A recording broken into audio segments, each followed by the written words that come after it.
Hey guys, just a quick note before we begin that the show may contain spoilers and adult language, but that's just because we know how to have a good time. Stick around, you'll be glad you did. You are here for me to enlighten you. You ever act like this again, you're barred for life. It's just violent bass. It's kind of embarrassing. If you know your lines, then you can forget them. Oh, I get it. It's very clever.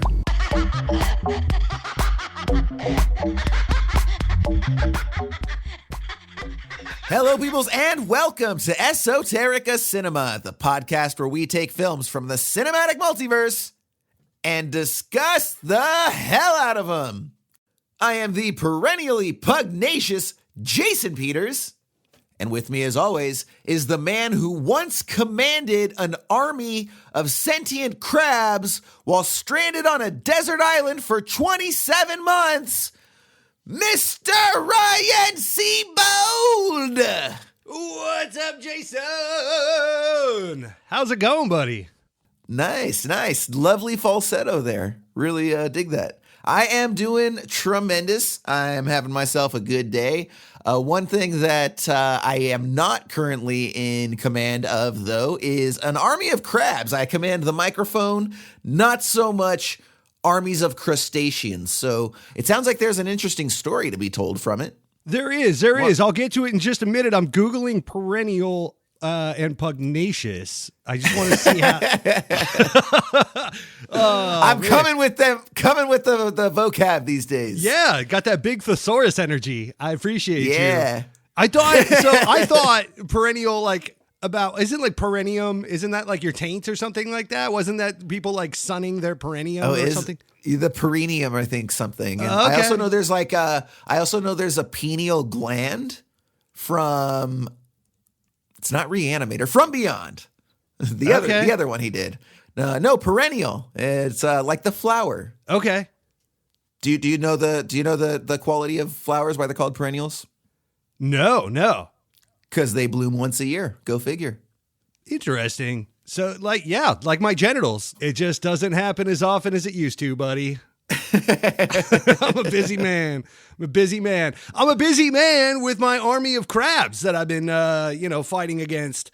I got a bad case of crabs during spring break. Yeah, it was terrible. I got the ointment, and all that happened was they left me, but they stayed around my house. They started living in my carpet and this and that. You know, I still see one now and then. They're around my house. It's no good, dude. Okay, so now here's the thing. So that's all good and well, and it sounds like maybe that trained you for like this later experience where you ended up stranded on the desert island. Was it those same crabs? Like, did they go with you? Because when I heard the story, always go with assumed... you. Yes, this is the thing about crabs, buddy. Okay, so it's not like so it's not like you trained an army of crabs while you were on the island. You actually brought crabs with you and then trained them. By the way, instantly regretting taking the low-hanging fruit on this improv bit. I went with the easiest answer, the first thing that came to mind about the crabs, and boy, am I regretting going with that. Hey, whatever, buddy, we're here, and you made your decision, so stand behind it and keep it going, damn it. I'm rolling with you, buddy. I'm yes-anding as best I can here. Yeah, no, you're doing a great job. Yes, I'm on the island. Yeah. Heavy editing on this bit. No, I'm leaving all this in. No, dude, come on, man. It was right there. You're on an island standing before an army of 27 crabs that are looking up to you, waiting for direction. And you left that on the table. You left it on the table. You could have been having them build a fucking Swiss Family Robinson, palatial desert palace for you. And now, no. Now you've just got crabs. Now I've always said that. I suppose that's in my Instagram bio. Now you just have crabs. Well, I suppose we should just go ahead and pull the ripcord on this one, and let's get a description. Crabs about the movie. Can't make houses, Jason. They don't have hammers and nails and the tools of modern society. I mean, I guess maybe they could like, use vines and wrap them around bamboo, perhaps. But they're so small. You have so much to learn about crabs. You have so much to learn about crabs, dude. There's so much more versatile than you're giving them credit for. But that's okay. We'll come back to crabs another day. In the meantime, we have a movie to discuss. Back to crabs another day. Yes, absolutely, Jason. Today's film is Phantom Thread from 2017, directed and shot by Paul Thomas Anderson. Google has this summarized as renowned dressmaker Reynolds Woodcock and his sister. I just wanted to say that. Reynolds Woodcock. Reynolds Woodcock. It's a hard K at the end. You got to really land that K. And his sister Cyril are at the center of British fashion in the 1950s London, dressing royalty, movie stars, heiresses, socialites, and debutantes. Women come and go in Woodcock's life, providing the confirmed bachelor with inspiration and companionship. His carefully tailored existence soon gets disrupted by Alma, a young and strong-willed woman who becomes his muse and lover. Starring Daniel Day-Lewis, Leslie Manfield, Vicky Creeps, and a bunch of other people, but they don't matter. Jason, what did you think about this movie, buddy? As always, I'm going to be happy to tell you right after we listen to the trailer for Phantom Thread.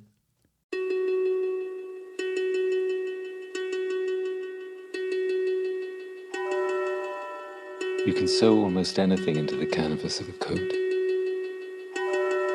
When I was a boy, I started to hide things in the linings of the garments. Things that only I knew were there. Secrets. Good morning. Will you have dinner with me? Yes. I feel as if I've been looking for you for a very long time. You look beautiful. Very beautiful. I have things I want to do. Things I simply cannot do without you. Reynolds has made my dreams come true, and I have given him what he desires most in return. Every piece of me.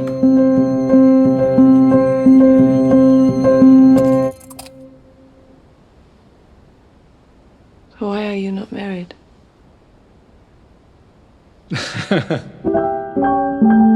Her arrival has cast a very long shadow. She's barely looked at you this evening, has she? May I warn you of something? My brother can feel cursed, that love is doomed for him. I don't like the fabric. Maybe one day you'll change your taste. Maybe I like my own taste. Just enough to get you into trouble. Perhaps I'm looking for trouble. Stop! There is an air of quiet death in this house. You're not cursed, you're loved by me. Stop playing this game. What game? What precisely is the nature of my game? All your rules and your clothes and all this money and everything is a game. This was an ambush. Stop. Are you sent here to ruin my evening? And possibly my entire life? Stop it! Whatever you do it carefully. All right, Ryan, now before we talk about this film, couple things that I want to ask you. First, were you looking forward to this film or not? Okay. First, meh. Same. Well, let me go ahead and clarify very, very quickly. Yes, I will start by saying yes because I was glad to finally have an excuse to get into this film. I've heard good things. It got great reviews. Sure. It's Paul Thomas Anderson. I have not seen PTA's last few films, and that's on me. It's nothing to do with like, oh, I didn't want to, or they just, Inherent Vice, I saw half of The Master, and I just couldn't really quite sink my teeth into that film, which is a bummer because I love Philip Seymour Hoffman. But Inherent Vice, Phantom Thread, and Licorice Pizza all have eluded me, and bummer. Okay. So when you picked Phantom Thread, I was like, good, hold my fucking feet to the coals or whatever the saying is. Like, let's make this happen because I need to start watching some of these. I think he is one of the greatest filmmakers of our generation, and shame on me. I agree. For letting any of these films slip past me. And so I'm glad that I've got to see this. I don't hate myself for seeing this. So yeah, that's a little more detailed answer. But at the same time, like, you know, just the subject matter and you know, it just looks too highfalutin and haughty and high, you know, I don't know, upper crusty for me. So I completely get that. Yeah, I was very much of the same opinion. I'm glad I was forced to watch it. Carry on. It was a movie that it was actually, so it's to date the only movie of his that I actually haven't seen at all.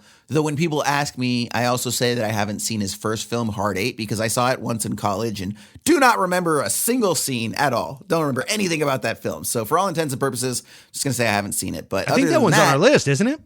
It is, yeah. Yeah, I have cool. seen all of his films except for Phantom Thread, including Licorice Pizza. And to your point, I'm actually of a similar opinion, or at least I was, of The Master, where I watched The Master when it came out, didn't enjoy it, and same thing for Inherent Vice, didn't enjoy that one. Now, I did enjoy Licorice Pizza recently, but I will also admit that I found it to be somewhat overrated. I did not enjoy it as much as everyone else did.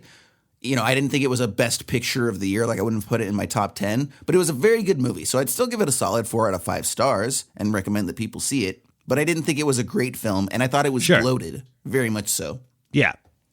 So, yeah, and then to your point, like, you know, hold it against me. You tell me that you're making a film about a dressmaker, period piece about a dressmaker. It's not the type of film that wets my whistle. You know, I don't get hard over films like that. You know, it's this prestige sort of period piece a little bit. And, you know, when I do watch these films, I do tend to like them, right? Like, we both really enjoyed Portrait of a Lady on Fire in season 1.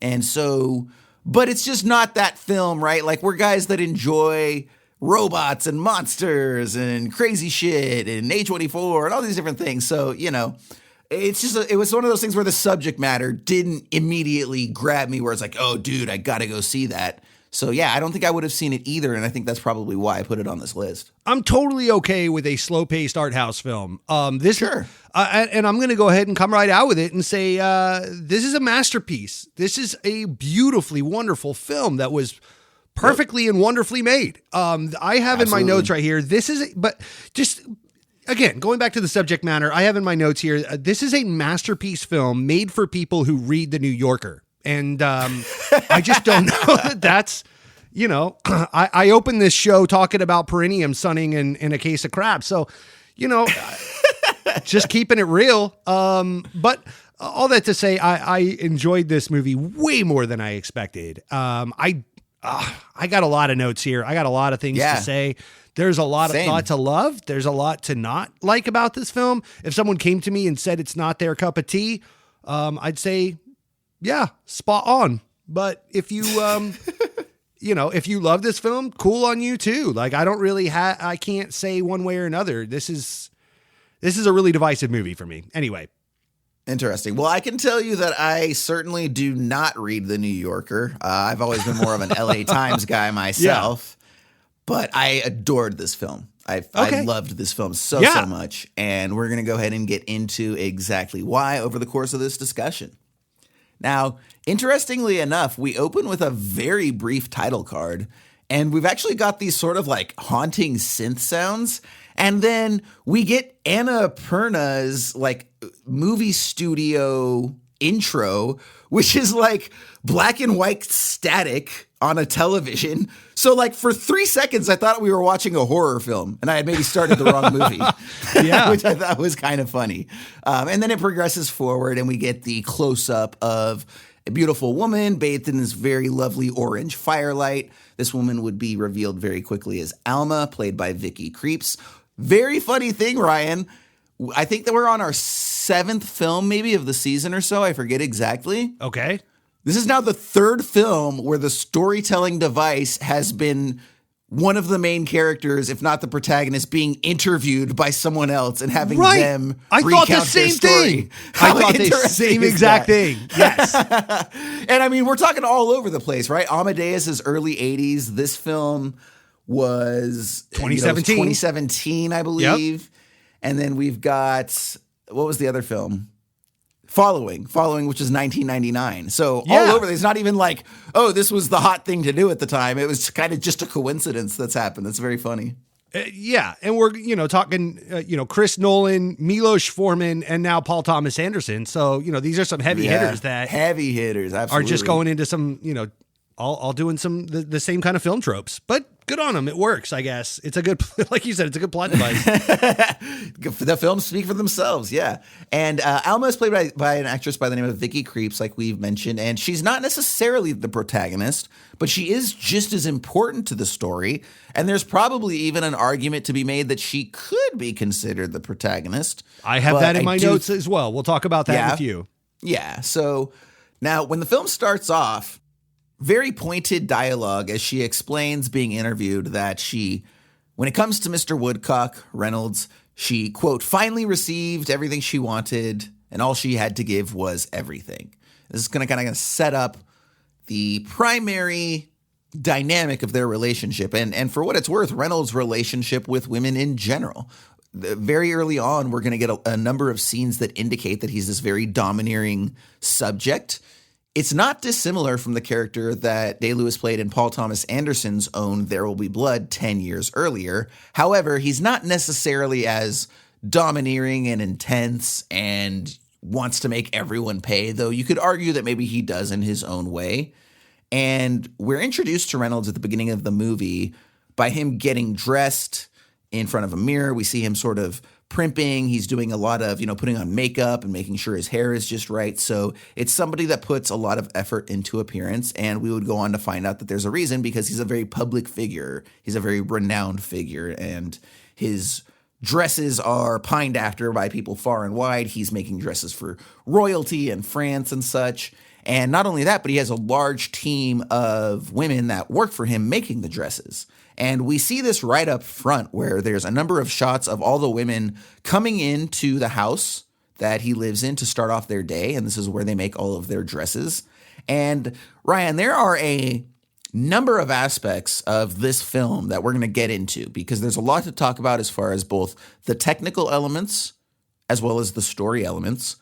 But the first aspect of the film that I would like to talk to you about is the cinematography. Now, There's some interesting choices here. Rather than set you up, let me just ask you what you thought of the cinematography. And by the way, did you happen to catch who the cinematographer was? I think I set it up right at the top of the show. It was a Mr. Paul Thomas Anderson himself, although he is uncredited. He leaned heavily on his gaffer, Michael Bauman, who he's worked with for a long time, as far as getting the looks right.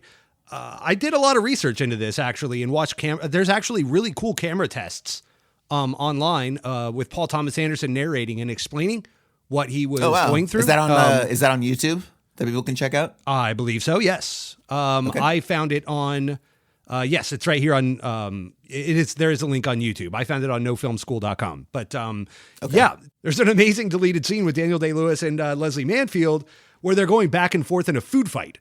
And Daniel Day-Lewis spits, takes a sip of his tea. You saw that, and spits it on her. Yeah. And she's like, that was my favorite dress. And he's like, well, I'm glad it wasn't your second favorite dress. That would have been a waste of good tea. By the way, I have to mention before we continue that when you read the description, I went the whole movie without knowing that she was his sister.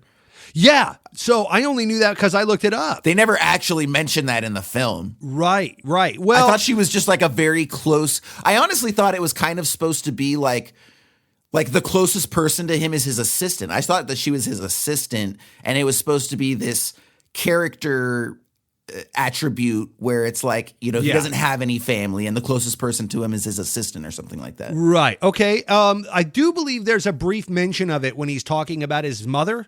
Who's dead and who he sees in the visions when he has the fever and all of that. And there's this monologue where he's talking about it was his sister who saved him and came on board, and that, because his mom wouldn't have anything to do, like his mom and his grandma and stuff wouldn't have anything to do with him. Wouldn't sew with him. Remember, he had to do the whole thing by himself at like 16 years old. He taught himself and all this stuff. So he goes into this monologue about the hardships of his, starting out in the business and stuff, and how he was self-taught and all these things, and all the care that he put into these dresses, and that it was his sister that ended up teaming up and keeping him on track. And so, but outside of that, I only knew because I looked it up in articles and stuff like that after the fact. Yeah, now it's a very distinctive look. So the first thing that jumps out to you right out of the gate is how noisy the overall image is. Yes. Now, Was this shot on film? Did you happen to see? I did. So, he did a lot of camera tests for this. Supposedly, Paul Thomas Anderson knows lenses like no other director. He's got a library of lenses he loves to use. He does camera tests out the wazoo. But yes, this was shot on 35 millimeter Kodak stock. He wanted to shoot on fine grain. So they had a real trouble with this. They went into this not wanting it to look super polished and look like The Crown. That was kind of the big thing, was like, if we do this like a prestige film and make it look too polished, it's going to look like The Crown. And The Crown is great. And they said they have nothing bad to say about The Crown. They love The Crown. They love the way it looks. But this, they wanted it to look a little grittier, a little more vintage. They really wanted it. He's a big fan of Stanley Kubrick, and he wanted to kind of go back to this authenticity. So they shot on 35 millimeter stock and they lit it in very low light, and then they pushed it to stop in post, which takes the grain and builds it up. So if you think of like digital noise, when you go to the exposure slider in your coloring tab on Adobe Premiere or your editing software, when you push it too far, you're going to start to see digital noise in the blacks and all of that. Well, the same thing happens in film stock. It takes those grain, your film grain, and really shows it for what it is. So they underexposed this whole film by about a stop and a half. And then they pushed it in post to even make the grain even more prominent. Pair that with the fact that they were using a lot of vintage lenses. They did use some Panavision Ultra Speed zoom lenses, but mostly they used, in the camera test, he was using Zeiss Jana lenses, which are like post-war Zeiss lenses. I also read online he loves to use what's called the Gordy 40, which is a 40 millimeter lens that Gordon Willis used by Bosch and Lohm. It's a Super Baltar 40 millimeter that he shot all of Godfather 1 and 2 with in one lens. Notoriously, Gordon Willis is just fucking crazy. So anyways, all that to say. And then the haze that he brought in, which admittedly Michael Bauman said in an interview that I read, there's several shots in this movie that he goes back and says, we went a little heavy there. But I guess a lot of these locations they were filming in over in Europe were super drafty. And so they would just get the haze just right. And then they'd say action, and all the haze would dissolve by the end of the shot and it wouldn't look consistent. So a lot of these shots, they loaded the room with haze, with a hazer, which is like a fog machine, but it lingers in the air instead of settling on the ground. And, so some of these shots are like so thick with haze, and then you add in the film grain and pushing it to stop and all of that. So it looks like so, and then the other thing he did too, I don't mean to steal this conversation, but you asked me a question and I did quite a bit of research on this, because one thing I will say about this film is the look is very distinct, and I wanted to know why. But that is, they used a lot of low contrast lighting and low con filters and fill lighting. They used a lot of LEDs. The lighting in a lot of these shots is completely flat, which is not usually the way Paul Thomas Anderson goes. He usually shoots very contrasty and very dark shadows and coming out of the darkness. You think about, everything from Boogie Nights to There Will Be Blood, Magnolia, any of these films are, very unevenly lit films or noir style lighting and stuff like that. But the lighting in this film is very flat, very soft, very pleasing to the skin.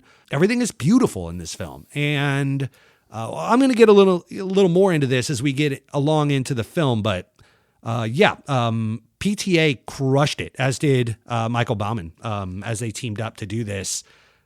Very, very intentional, the look of this film. And I think it worked very, very well. Now, at breakfast, we get a scene that really tells us a lot about who this character is. It's one of our first introductions to Reynolds, really in terms of getting to understand who he is as a person outside of just what he is. And we're introduced to him and his wife. And while they're at breakfast, he's just sitting there and he's sketching. She keeps trying to get his attention and, offer a pastry or something like that. And he just completely ignores her, doesn't really want anything to do with her. And then she mentions something about how, given their relationship, he should just leave her.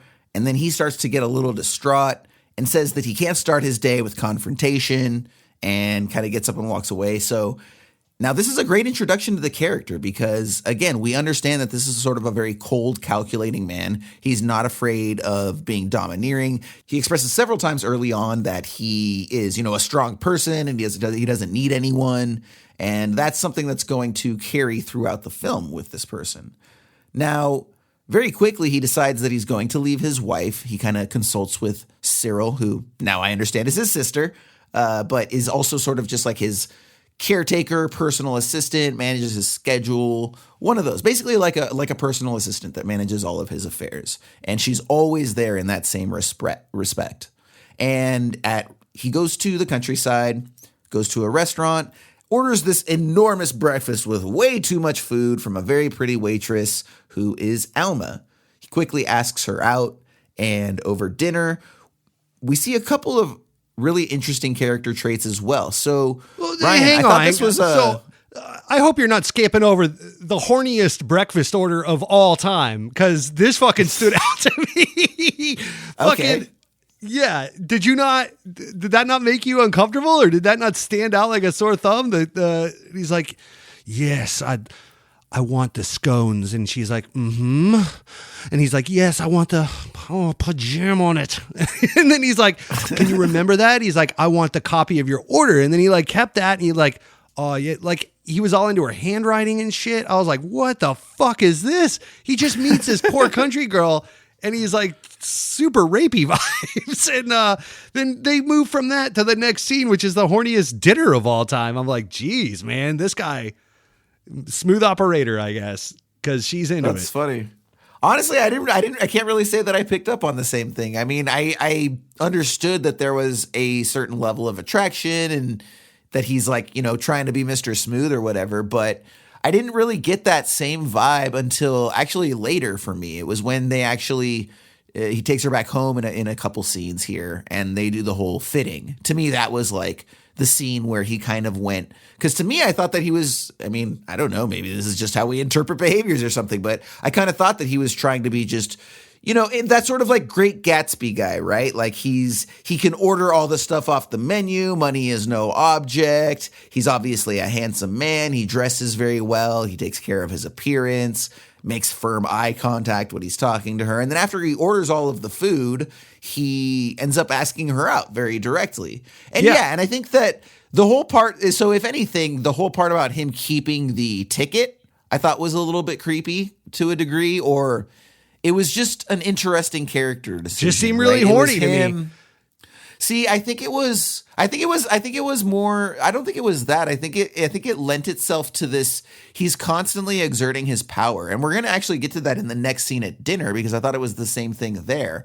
But I think it's just like, hey, you know what? I'm going to take that or something because I can. And we see that in this next scene where they go to dinner, and there's a couple of very interesting traits that come out about him. So the first is that they're having this discussion, and they end up talking about how he likes to hide objects in the lining of clothes, right? And this is something that he's done since he was very young. And it's sort of like a little secret that as the dressmaker, you can do these little Easter egg type things, right? And nobody's going to know it's there. And it's kind of your special thing that only you know about.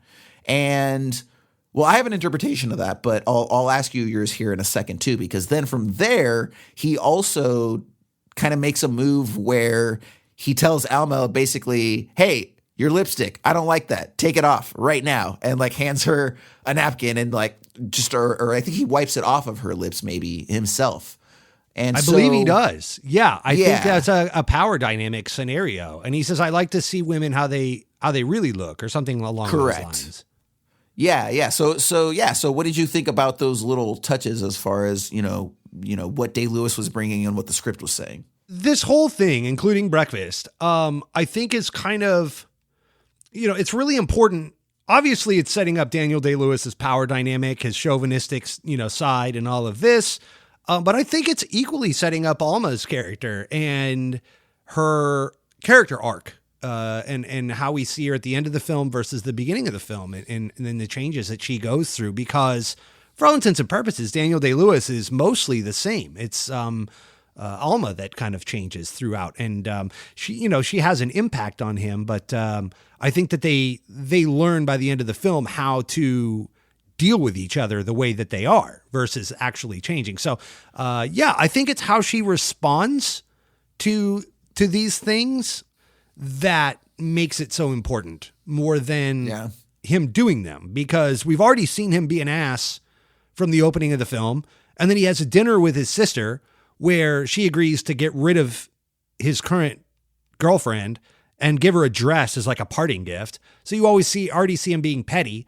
And she's like, why don't you go to the country and I'll get rid of her. So the whole reason he's at the countryside is because he's ditching a confrontation so that his sister can take out the trash, so to speak. Yeah. So we already kind of are introduced to him by this point as a piece of shit. And so, very pompous and high society. He drives this fancy car to his country home and all of this, which is beautiful and estate-like.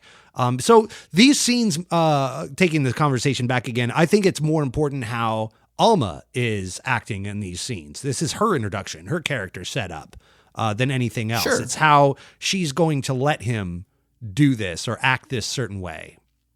Thoughts?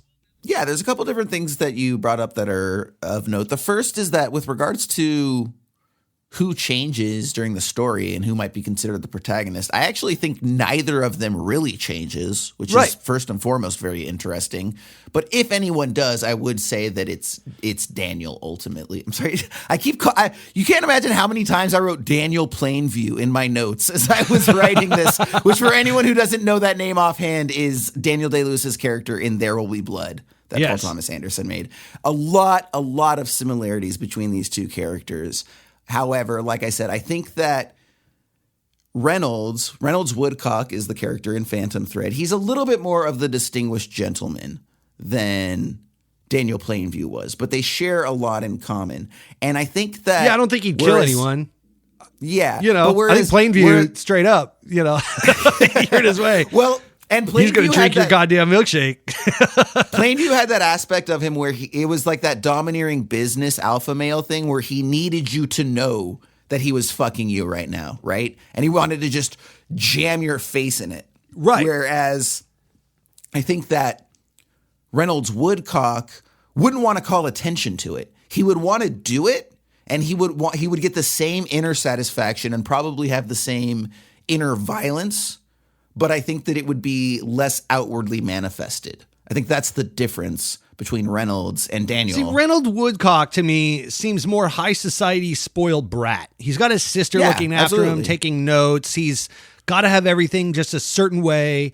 He wants to be attended to, but and he takes his profession very seriously, but I don't think he's necessarily, you never see him vengeful or competitive or anything other than just with himself. I think that he holds himself to a certain standard. But there is a domineering aspect that is very subtle. And that's what I loved about the character first and foremost. And I think that's what separates him from Daniel Plainview is Daniel Plainview, again, was out in the open, very aggressive, very loud gestures. So much of the leverage that Reynolds takes over other people emotionally, he never goes for the knockout punch. He's all about the little jabs, the little consistent jabs that add up over time and slow bleed you. And I think that we see that in the next scene when he takes her back home and does the fitting, which we'll talk about here real quick. I do just want to mention, though, that in the dinner scene, there's a couple character traits that we see in actions that he takes that, again, very subtle. So we have the larger thing of him making Alma take off her lipstick, right? And that's a very like, hey, I want you to do this thing for me, right? So he is making someone do his bidding to his wishes. And not only that, but when he talks about hiding the stuff in the clothes, again, that's him having leverage over someone. I know a secret that you don't know. You're wearing that thing, but you don't know that I actually put this little thing in there. Only I know that. Therefore, I have something over you. I have leverage over you.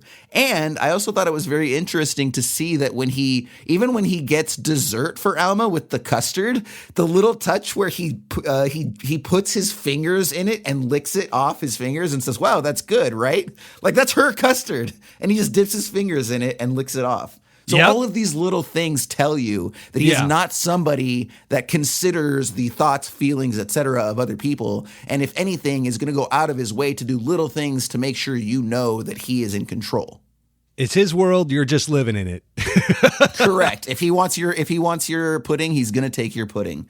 Now, in the following scene, like I said, I think that this sets up the entire nature of Alma and Reynolds' relationship throughout the film. This scene where Reynolds brings her back home and he does a fitting for her, right? Now, first of all, I'm very ignorant to dress fittings and how detailed those dimensions are, right? Like you hear, that like women's dimensions are like, 3 sizes or 3 measurements. This guy had like 36 different measurements of, upper forearm to lower forearm and elbow and this and that. And so that also clues you into how detailed his craft is, right? It's not just some fly-by-night approach that he takes. Like he's doing every single detail possible to make sure that this is perfect. And even already, the fact that they have this brand new relationship, he starts making these little cutting remarks to her as he's doing her measurements, right? So it starts off very sweet and he's like, you have a perfect body. I can't wait to dress you. You're magnificent. You're wonderful. Starts doing these measurements. And then at a certain point, he starts measuring her breasts and he's like, oh, look at that. You have no breasts. And then like keeps kind of going. And she's like, okay, like that's not cool, but whatever, right? And this is all through the eyes. She's not saying anything. And then he looks up at her and says, don't worry. It's my job to give them to you. If I want, if I choose to. Yeah, beat if I want to. Right. So like all of a sudden it's like, okay, now to your point earlier, that's where I start getting a little bit like, oh, okay, if that's not creepy, that's definitely not attractive or definitely like some misogynistic bullshit that he's starting to go down to. And then even his sister, Cyril, chimes in with her own cutting comment later where he finishes up and he's like, great, see you later. I'm going to go make this blah, blah, blah. And she looks over to Cyril and Cyril's like, oh, you're the perfect model. And she kind of smiles and she's like, he likes a little belly. And then like walks away. And it's like, dude, you guys are just like paper cutting this poor girl here and there who isn't sure, like, am I a princess or am I being like set up to be poached? Like, what the hell? So I thought that's so reflective of their relationship over the course of the film. I'll also add, too, that when Daniel Day-Lewis takes her up there for her fitting, I believe that Alma is under the impression that this is going to be a private affair and it's going to be an intimate thing. And, her body language is like, oh, this is sweet. He's going to do a private fitting for me. The great and powerful Reynolds Woodcock and me in his attic getting a private fitting at his country home. Very, very special. And then in walks Cyril. All high society with her nose in the air and walks straight up and gets in Alma's business and smells her and says, Yeah, almost like a dog, right? Like the way that dogs sniff each other when they first meet. Yes. She smells her within like a 3-foot radius and then gets all up in her business and smells her again and then identifies her scent, like, lilac and saddle soap or something like that. Like I was wondering who made the house. It's like, oh, is that so lemon? good. And she's like, yeah, we had salmon. Yes, correct.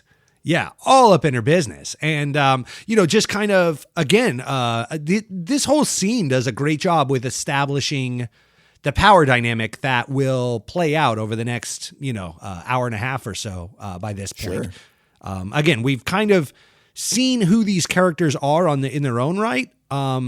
We're starting to establish Alma, but we're starting to see how all these characters are going to get along together in this awkward love triangle, for lack of a better word, definitely a power struggle. And it's really only these 3 characters for the entire film. Yes. Now, obviously, they're in a lot of larger scenes with a lot of extras. There's a lot of hired help around the house that show up and come and go. But it's really just these 3 characters that you stay with for the entire film that you're concerning yourself with, which I thought was very interesting as well. Especially for a Paul Thomas Anderson film. Absolutely. And that plays exactly into the next scene, which I have to be honest is one of my favorite scenes, if not my favorite scene. And I actually thought it was very funny the way that it plays out. Alma stayed over for the night. She's joining them for breakfast, right? Now, this whole scene was set up by that first breakfast scene with the previous girlfriend. And we know that, he's very sort of fussy, doesn't want to be bothered at breakfast in the morning. And when Alma is preparing her food, She is just incredibly loud with everything, from the scraping of the butter to the pouring of the coffee and water and the everything. It played very funny, and I do have a clip of that I want to play for people here real quick.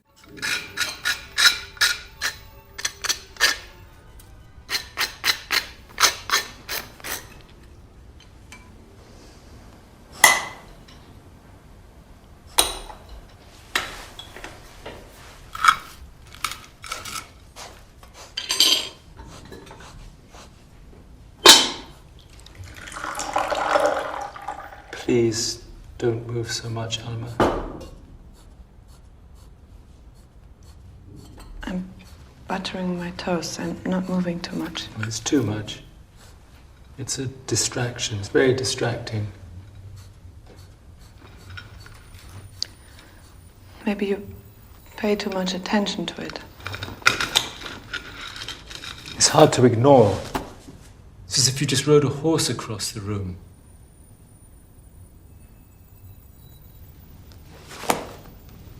There's too much movement. There's entirely too much movement at breakfast. And Ryan, it's just that, honestly, the line of "there's entirely too much movement at breakfast." That line got me, man. I don't know why. I thought that line was hysterical because it's just like it does such a good job of telling you just how fussy of a guy this is. Like, there's entirely too much movement at breakfast. This is so perfectly put. Yeah, I mean, there's a lot of good one-liners in here. Yeah, the sound design is great. Dude, it's around this time that I have in my notes. We have not yet talked about, and I'm sure you've got something to say about this, so I'll tee this up and pass it over. But dude, Johnny Greenwood's score for this film, yeah, of course, is fucking magical, and it carries this movie. It is insane how constant it is, and how dynamic it is, and it's not just especially going from, I thought this was funny too, going from John Carpenter's Assault on Precinct 13 score and then going into this. The same thing. Yeah. Like a 3 or 4 note, like, wah, wah, wah. Yeah, exactly, like, dude. It's Johnny like Greenwood's doing like crazy Amadeus style classical shit, and it's nonstop through the entire film. And the only time you do stop is when you want to, when it's very intentional that you're supposed to be paying attention to something. But the cues for how you're supposed to feel about something, the emotion behind the score. For those who don't know, Johnny Greenwood is the lead guitarist and keyboardist for Radiohead and has scored most all of PTA's films, if I'm not mistaken. Jason, is that correct? Actually, no, he really hasn't. He scored There Will Be Blood. Well, he scored everything from There Will Be Blood, I think, forward. So he just didn't do like the first half of his career. Okay. But I do think, but I do know that he did Licorice Pizza, he did this one, he did There Will Be Blood. I'm sure he did the 2 in between that as well. In all fairness, he was probably like full time with Radiohead back then. So maybe he didn't have a lot of time to score shit. I don't know if he was into the movie score stuff way back then, right? Yeah, I don't know. But I will absolutely 100% agree with you, Ryan. Like, I thought that I will actually go out and say that this score is so wonderful and so perfect for this film. I'm not a huge score guy. Like, I don't know music the way that I know film, so I can't really speak to it with the same level of, clarity and insight and such. But there's just something about the marriage of sound and melody and instrumentation. It's kind of creepy at sometimes. It's beautiful at sometimes. It's haunting at times. This score was so perfect for this film. I would have to imagine it's probably like a top 10 score of all time in cinematic history because of the way that it supports and drives forward the film. I'm not going to say that, like, there are probably better songs and better melodies and more memorable melodies, right? Like, I'm not saying that there's any piece of music in this that's as memorable as the Jaws score, da-da-da-da, or the Star Wars score, right? Those would probably be the most memorable that stand out, but it's more from the standpoint of like the way a top 40 song is, right? It's almost like a separate thing. This score is inextricably linked to the visuals. They synthesize into sort of like a singular product, the way that all of the best scores do. And I thought it was fascinating. It's interesting, like I said, to have an old school period piece romance and then have these like haunting thriller horror synth stabs and random instrumentation. That shouldn't work, but it absolutely does, and it's wonderful. Yeah, I mean, it was nominated for Best Score, if I'm not mistaken. It was, yes. Yeah, and lost to The Shape of Water, which I still haven't seen, but I can't imagine it's very good, dude. Everyone I know that saw that kind of hated it. What did you think? I've not seen it. Don't need to see a chick fuck a fish. Okay, wow. Yeah. We already watched saw it in the Lighthouse. Thank you very much. Thank you. Yeah, go back and listen to that episode, ladies and germs. Hey, that's a winner. The show, yo. Yeah. No, Lost of the Shape of Water, which I'm going to have to listen to that one because good on them. Nominees included Star Wars Episode 8, which I don't know why. I just thought that happened way before 2017, but no, it did not, apparently. Dunkirk, Phantom Thread, and 3 Billboards. Cool. Love 3 Billboards. I have that one on our list. Now, from there, he has this sort of fashion show at his own house, and it kind of just, more than the scene itself, it sets up the fact that afterwards, he experiences a bout of depression. And we learn from Alma, who's talking to possibly Cyril, but Cyril would probably be familiar with it, so maybe it's someone else, that he kind of has these episodes every so often after a show, and it'll last about 3 days, and then he'll pick himself back up, and he'll be fine. But what it sets up is the fact that when he's in this state, he's very weak, and he's very vulnerable, and he kind of just lays there in bed, and when he's in this state, he's much more appreciative of Alma, and he's much more loving. And again, he's emotionally vulnerable. He doesn't have those walls up that he usually has. And Alma comes to very much appreciate these moments. And again, it's going to set up the reason for the final scene, which is a batshit crazy scene that we're going to talk about here not too long. But we quickly see that after those few days, when he gets back to normal, he immediately goes right back into being a dick, and their relationship changes back to where he's constantly sniping at her, right? So the scene after he picks himself up, dusts himself off, gets back to work, is he's in his office, whatever that would be, and she comes to bring him tea, and he won't let her in, and she kind of comes in of her own accord, and then he's like, "What are you doing?" She's like, "I have tea." And he's like, "Oh, it's a little late for tea, isn't it?" And like kind of just stares her down, like, "Why are you interrupting me?" And she's like, "I'm sorry, I'll leave." And he's like, "Isn't it? Isn't it late for tea? Don't you think it's late for tea? Why are you here with tea?" And she's like, "I'm sorry. It's like, "Why would you interrupt me now for tea?" Like, so just isn't going to let it go, wants to make sure that she knows that she interrupted him, and how dare she, right? Even if it's to bring him something that he may like. She was trying to do a nice thing. Time. Right. And and she does Don't drink often. the fucking teas. Just say leave it over there and I'll get to it. Thank you so much for being thoughtful. Like, you don't have to drink it. Just enjoy, thought that counts kind of thing. He has a great line. I believe it's the scene that you're talking about, because sometimes it's hard to differentiate between which tantrum he's throwing and where we are in the movie, because he throws a few. But is this the line where he says, the tea leaves, but the interruption stays with me? Correct. Which I just thought was brilliant. Great writing. Absolutely. Yeah.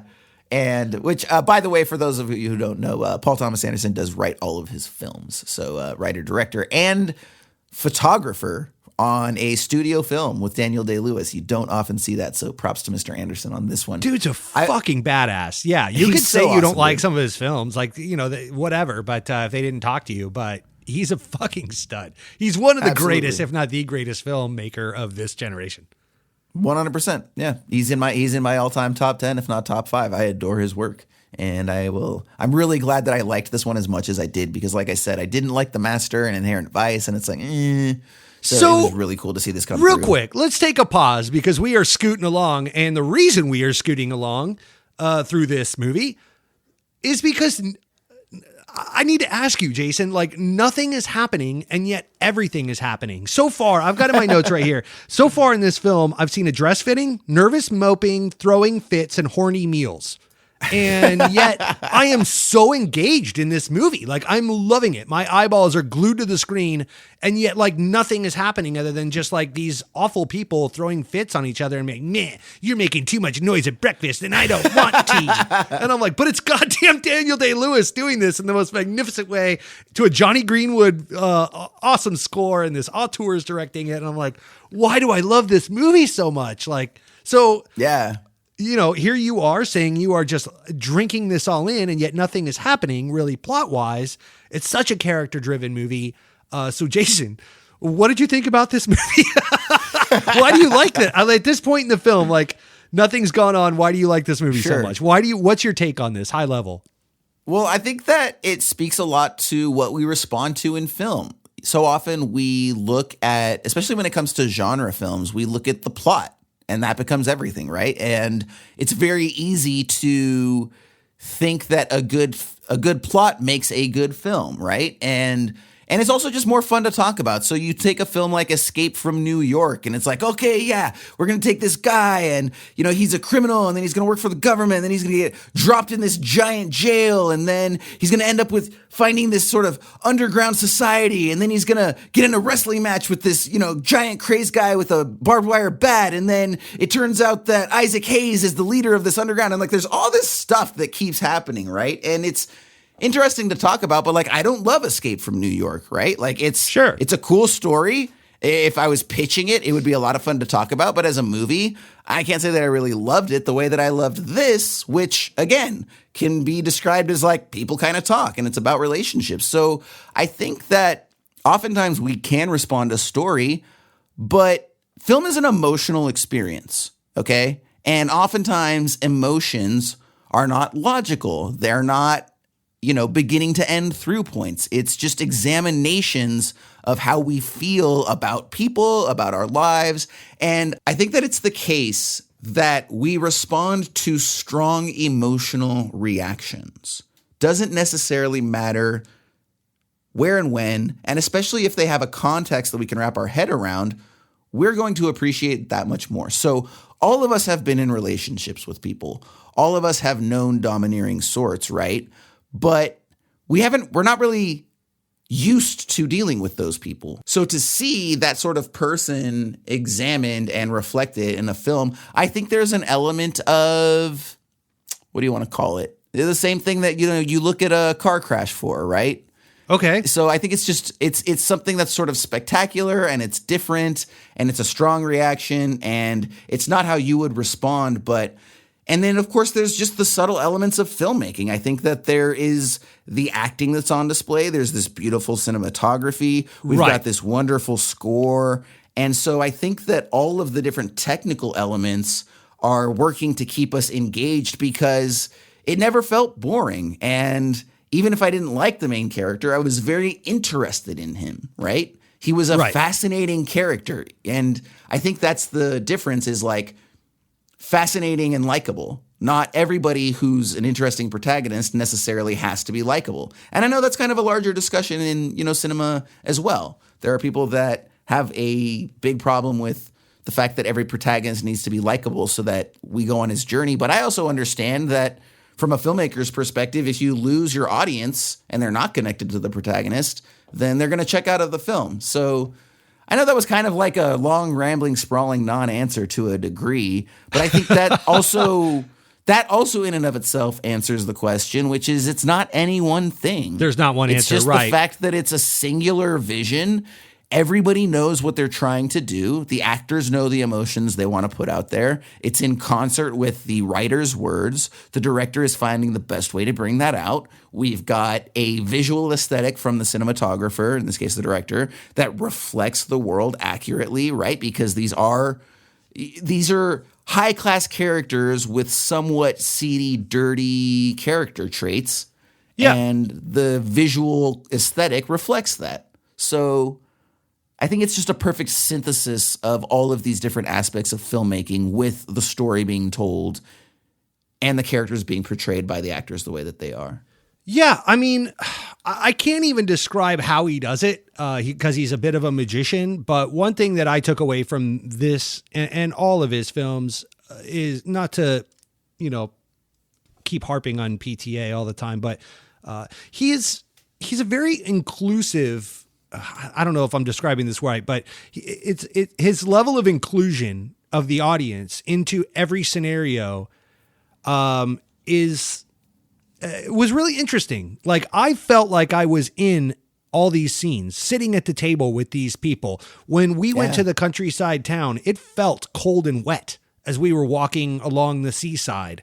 So that, I mean, just his attention to detail, the way he builds mood with the music and cinematography and all the things, the acting, are all working in concert with each other to make it feel less like theater, where I'm watching someone else go through something, which, if that were the case, if I was watching these two high society people go at each other from the outside looking in, I think that it would have been more grating of a film, and like worn on my nerves a little bit. It would have been harder to watch if it was more like, through a keyhole style voyeuristic fighting. And I've seen films like that where, like Revolutionary Road, or, some of these roads by Sam Mendes, I believe, where, you're watching these people like go at it, or have these tremendous breakdowns of their relationship, but I never felt like I was a part of it. But this film, and all his films, like There Will Be Blood, we talked about, Boogie Nights,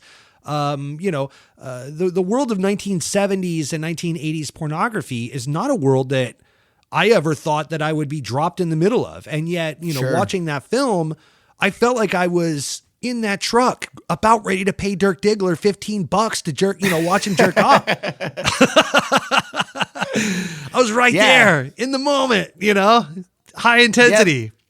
There's just something about his films where he makes realistic characters that draw us into them, even though I would say that's not necessarily the case with all of his characters. But I think that later on, once he got away from doing the ensemble pieces and he was just focusing, like from Punch Drunk Love forward, when his films stopped becoming ensemble pieces and became just 2 or 3 characters for the entire film, we really get to know those characters, and they all feel very real and very drawn out, but also with their own idiosyncrasies that make them unique and unlike other characters that we've seen before. And I think that's a large part of his success. Yeah. And this movie is just, I avoided it, because like I said, the subject matter kind of kept me away, but holy shit, is he firing on all cylinders in this film. And now I got to go watch Licorice Pizza. I know you said, there were some issues with it or what have you, but it just made me want to go back and watch some of these other films or rewatch some of his masterpieces. I haven't seen There Would Be Blood in way too long. Same, absolutely. I also like there's a little moment right after that where she's cooking with the chef and she basically tells Alma, like, oh, make sure not to use too much butter. He detests too much butter. And the eye roll that Alma gives, like, you can just hear that. She's like getting so fed up with how fussy this dude is and all these little things that everyone constantly has to do to please him and how exacting he is. Like, I love the moment too earlier where after he storms out from there being entirely too much movement at breakfast, Cyril looks at her and says, if breakfast doesn't go just right, he finds it very difficult to recover the rest of the day. And so it's like, again, this guy just has no chill, to use the common parlance, right? No chill. Like every little, it's almost like he's constantly looking for a reason to complain, right? Like he's one of those people that's so unhappy, like the old miserable wealthy dowrist or something like that, is just constantly like waiting for someone to say the wrong thing so she can call them out and just like gets off on like constantly putting other people down. He's got very, very strong wealthy dowrist energy. Well, and the fact that he's a method actor and stays in character, he must have been a fucking treat to deal with on set through this whole film. I think the filming period over this was around 65 days, if I'm not mistaken, if I looked that up correctly, which was pretty long for a movie like this. That's just kind of a character-driven film.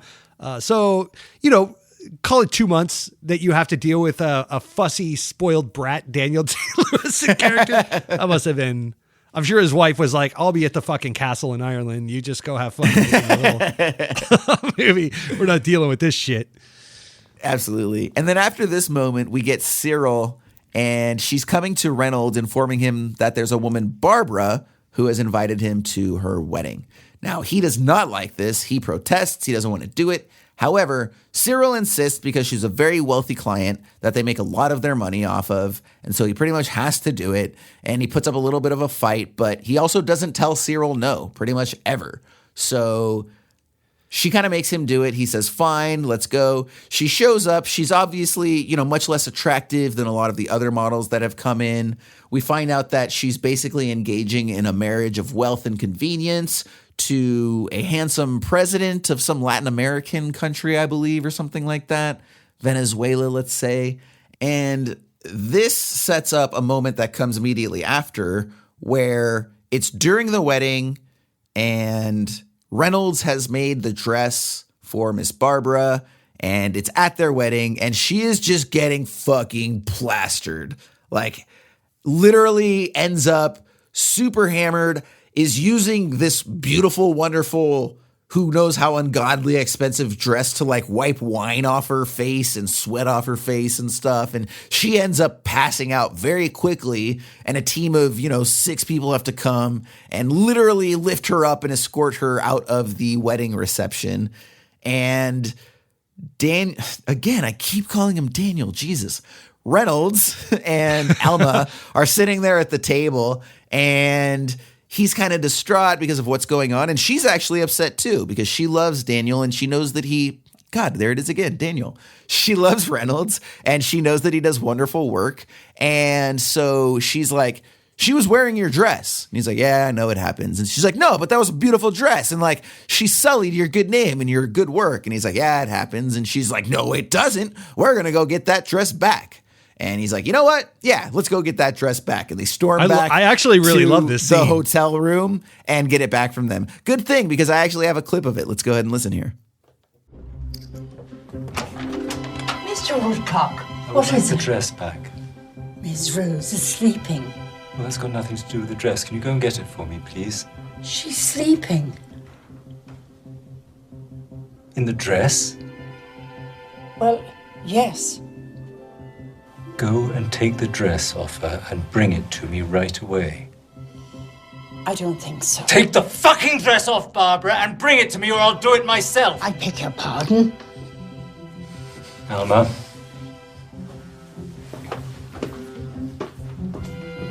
So we see that whole thing take place. They're not taking no for an answer. They end up literally tearing it off of Barbara's unconscious body. And it's after that Alma we get this does. very sort of... Yeah, Reynolds stays outside with swag and like deploys the fucking, the hounds, release the hounds. And then, Alma goes in and she's like, fuck you, and, in her drunken state, she's all passed out and unconscious. The son even comes in and, he's like, Mr. Woodcock, and he's like, hey, what's up? Don't mind me, just taking my shit back. Yep. Just taking your mom's dress. Yeah, we'll be excuses real himself quick. from the situation, realizing he's outmatched and outgunned. But it's also the turning of the tides, where we see for the first time in a long time, perhaps since the country house, Reynolds and Alma really working as a team and coming together in a romantic way. We see Reynolds kind of lowering his guard a little bit. And this was a moment in the film where I thought maybe we would see more of a character arc here and a coming together of these two forces. But then he kind of retreats back to that whiny child state in the high society state. I thought they were going to have a little Bonnie and Clyde moment, but it was really just this scene. And then they go right back to it. But it's just enough, I think, to keep Alma interested and to see the potential. Otherwise, she'd bail, because their relationship is challenged several times around this part of the film, but she stays with him. And I think you need these little moments, these little breadcrumbs to lead her along, to kind of show her or give her character hope. What was your thought on that? Sure. So really interesting about this scene, because I do understand what you're saying. However, I think if you take a step back and analyze it, it fits in perfectly with the characters and what's going on here. And B, it may not necessarily be as sweet of a moment as we might think. So let me see if I can sort of like lead you into this. We'll sort of just play along here with me on this minute. So they have this moment where they're thank you so much for doing that. And, he looks into her eyes and he kisses her passionately. And we get sight of some swelling romantic music. And, they kind of basically skip off arm in arm, right? Now, what just happened? Ryan, tell us what just happened real quick. Again, why is he so happy? There was a just connection. on the surface. So I'm sorry. So high level, he goes and gets his dress back from this drunk bitch who. But does he or does she? Who drives it? Well, she drove it. She drove it, exactly, and she drove getting his dress back because his dress was too sacred to be sullied in the manner that it was. Correct. So this is what I think is funny is. His affection that he shows to her has nothing to do with her as a person. He is showering her with affection and love because she validated him by validating his work and saying that, yes, your work is as sacred as you believe it to be, at which point he said, wow, really? Thank you so much. I love you. It had nothing to do with her being a gracious person, anything she directly did. It is a response to the validation that he gets when other people lend credence to the sacred nature of his work. Kiss the rings. Exactly. Yeah. And that's what I think because is the so scene even ends as they're walking down the street, and she's kind of bubbly and giggling at their adventure they just had together with something along the lines of, she'll never again be dressed by the House of Woodcock or something along those lines. And then they walk in the door. That's what it's about. Ends. Yeah. I am as great as everyone says. And yes, that woman is beneath me. Thank you for helping me remember how great I am. That's the whole point of that scene. So that's what I think is so funny is that on the surface, it looks like a really sweet scene, but you dig a little bit deeper and it just goes to show how impersonal he is and how little he cares about other people. She's just stoking the fires of his ego, more or less, stroking his ego throughout the scene. And he loves it. He's like, ooh, this feels nice. That's what he loves, not her, the adulation that she's giving him. Right. And with that, we're going to take a quick commercial break for our sponsor. We'll be right back. Bye-bye, Miss Allen. Thank you so much, Murray. You are, without a doubt, the most delicious tailor in town. You be sure to come see us again here real soon, okay? It'll be my pleasure.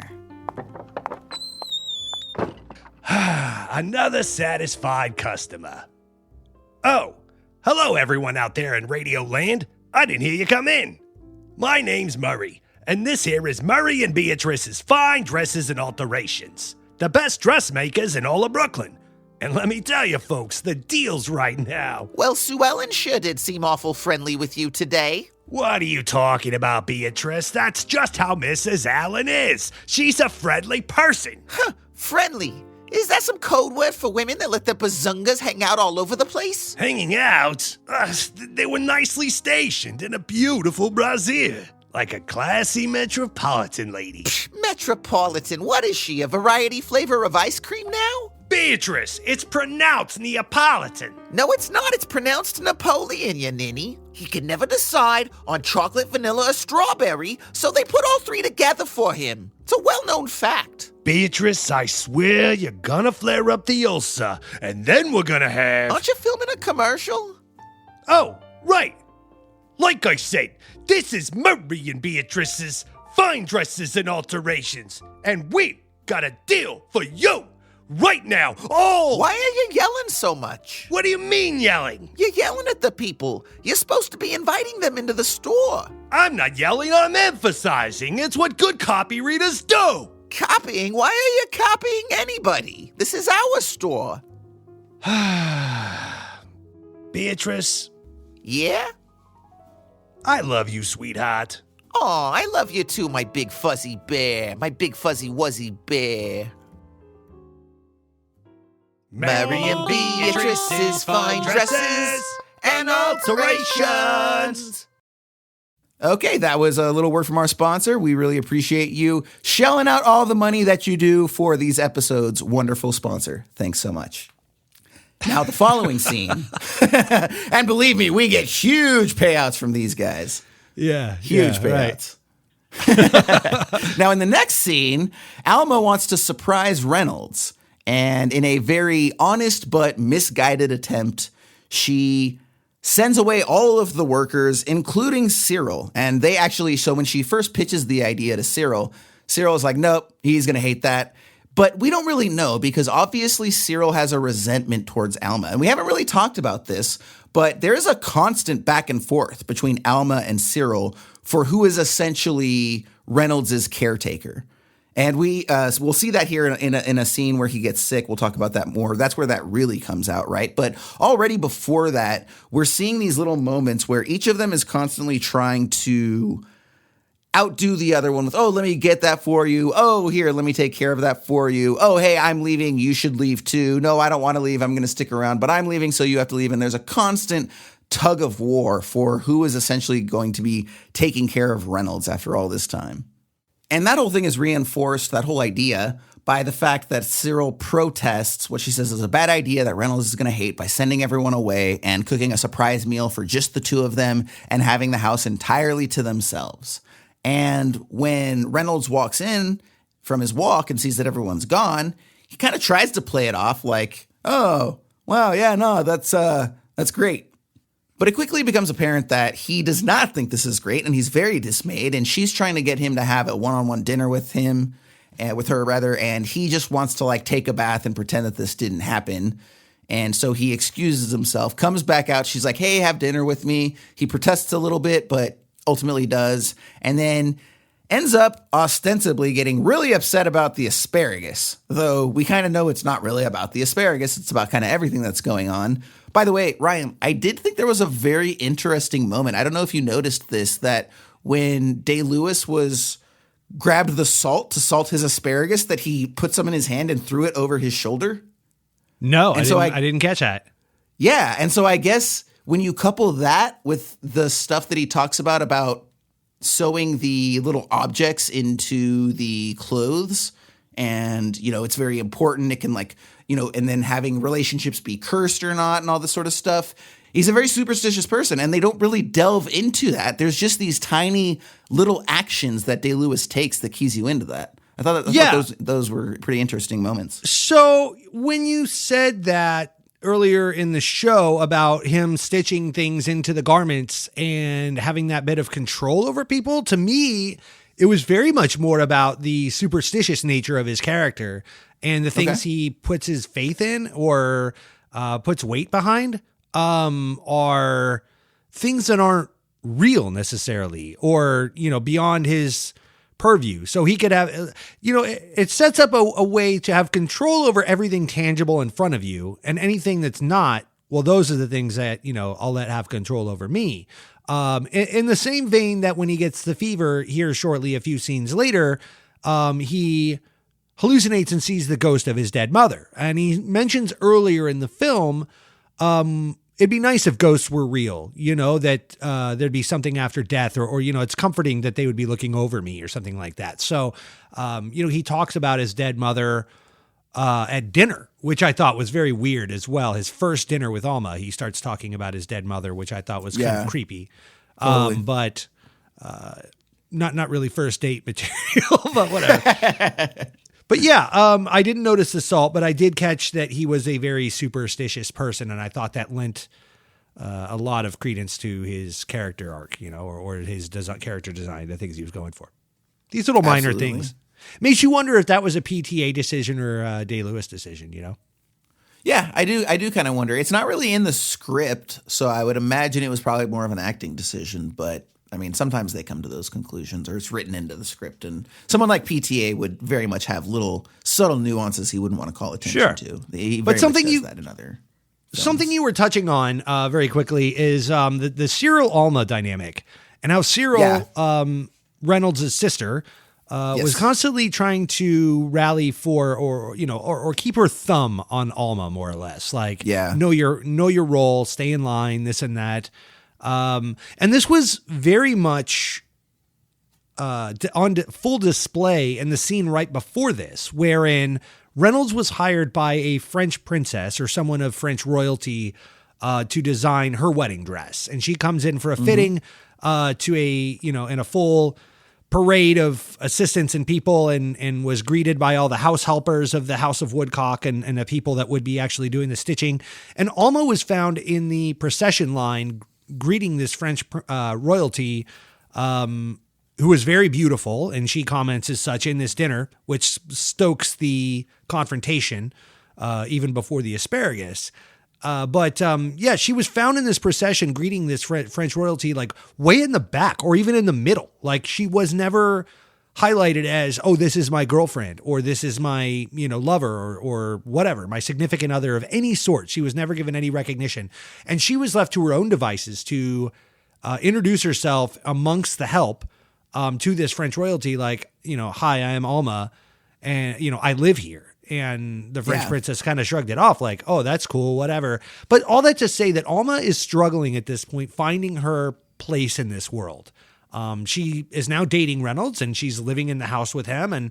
And Cyril is, right behind them at every step, joining them for every dinner, sliding tables over at romantic engagements, to take notes and things. Always brings Reynolds back to work when Reynolds seemingly is starting to soften a bit. So Alma wants this time alone to see if she can kind of crack the egg. And instantly she brings up this French princess scenario. And then Reynolds is like, oh, here we go. And you made the fucking asparagus wrong, and then goes into this whole diatribe. But yeah. And that's where they really get into this huge fight as well, where ostensibly it's because she used butter to cook the asparagus instead of the oil and salt that he prefers. Right. But obviously that's not just what's going on. And it turns into a huge argument where Reynolds literally tells her to go fuck off if she doesn't like it, basically. She's like, look, this obviously isn't working. We don't seem happy. Why don't you just send me off, right? Like, I'm not going to be able to leave you, so just do us all a favor and send me off. And he's like, you know what? I'm not going to give you that satisfaction. If you want to leave, fuck off yourself. It's going to be your own volition, right? Kind of like that dynamic where you have two people in a relationship where neither of them want to be with each other, but each of them is like, oh, no, I'm not going to be the one to ruin this relationship. If you want to, you go ahead, but I'm not leaving. And they're like, well, I'm not leaving either. And then they just fight for the rest of their lives, right? Like, and it very much kind of feels a little bit like that. However, it also sets up the next scene, which is going to set up never the uncomfortable. last scene. Yeah, maybe a couple. You know what's funny? The uncomfortable moments were the moments where Reynolds said things to her. It wasn't when they were fighting. Because I get very uncomfortable watching couples fight, and like, especially in real life, but yeah, even in kind of films and stuff like that. So you're right. I never felt that but it's not that they never get into that full-throated yelling. It's very much British arguing, right? It's not full-throated American arguments. Fuck you, get out of my house, blah, blah, blah, this and that. No, it's like little cutting comments like, oh, yes, that seems like something you would do. All right, then. Yes, okay. What is it like the Family Guy moment? Like the wasps, right? Like, well, I just try to bring a little civility to the dinner table. It's like, kids, did you know that your mother's a whore? Oh, man. Yeah, because there's a line on the staircase right before this dinner that stood out to me where he says, what is this? And she says, I love you, Reynolds. And he says, yes, but what is this? So he totally she's saying I love you. And he's like, yeah, I get that. But what is it? Totally negating arguably the most powerful 3 words in the English language. And skipping right over that. And wanting to know, logically, how does this fit into my life? What are you trying to do here? And I just thought, this scene and every scene thereafter should have made me feel really grimy, but I was kind of into it. I thought it was really interesting. And it gets kind of playful. And we'll talk about that in the next scene. And how the movie resolves, which I'm kind of confused on. I'm interested in your take on that. Awesome. I'm really looking forward to discussing that as well. It's definitely a discussion-worthy moment, the way that it's written. So we'll get there in just a sec. Now, before that, though, we've got, again, this sets up the ending where Alma's out and they're gathering mushrooms. And there are certain mushrooms that are fine to eat, and there's others that are poisonous. She doesn't really know which one is which yet, but they've got books at home. So she gathers a bunch of mushrooms, brings them home. There's this yellow one. And it turns out that, yes, the yellow mushroom is actually one of the poison ones.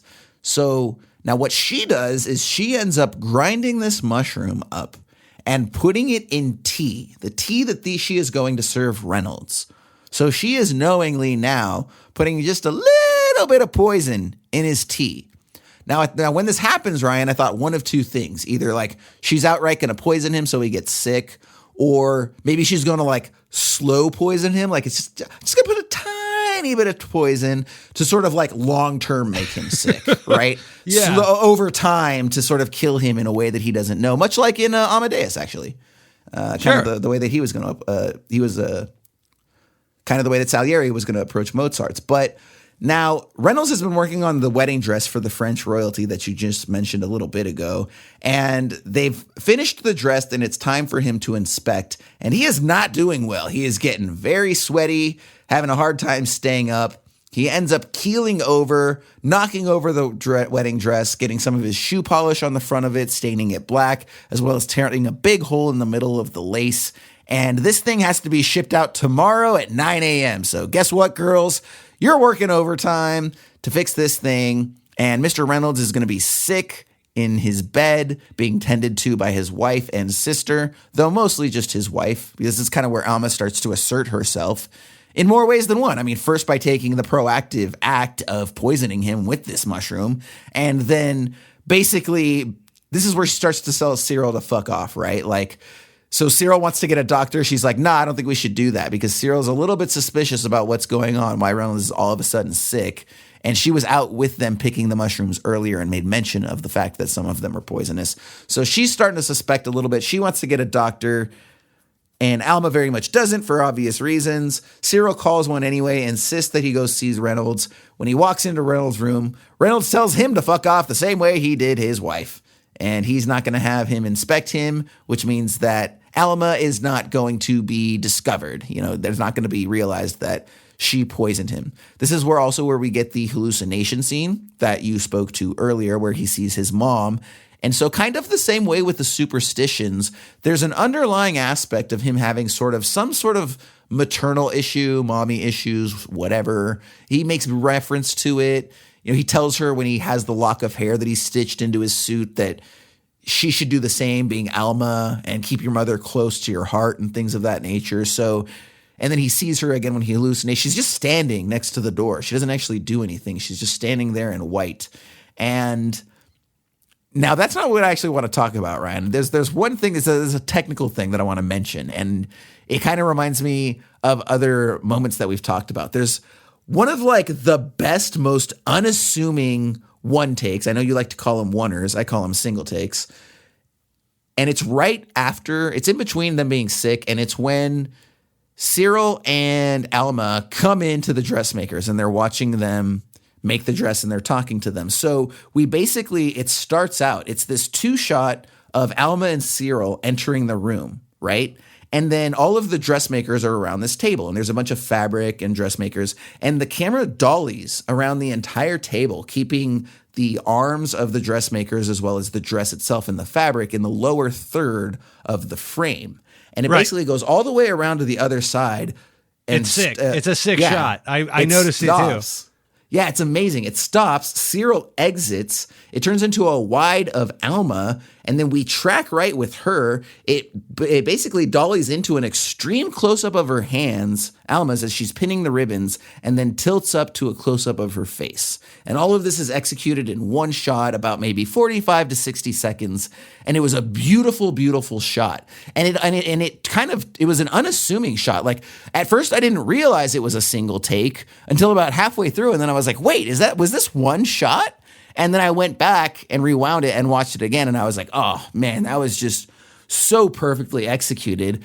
And that goes right into another single take, which is where Reynolds has recovered and he goes to wake Alma from the couch, and we see the sort of finished wedding dress there in the left side of the frame. It's a wide shot, and he's talking to her about, hey, I realize that I've been wrong. I love you so much. He ends up proposing to her.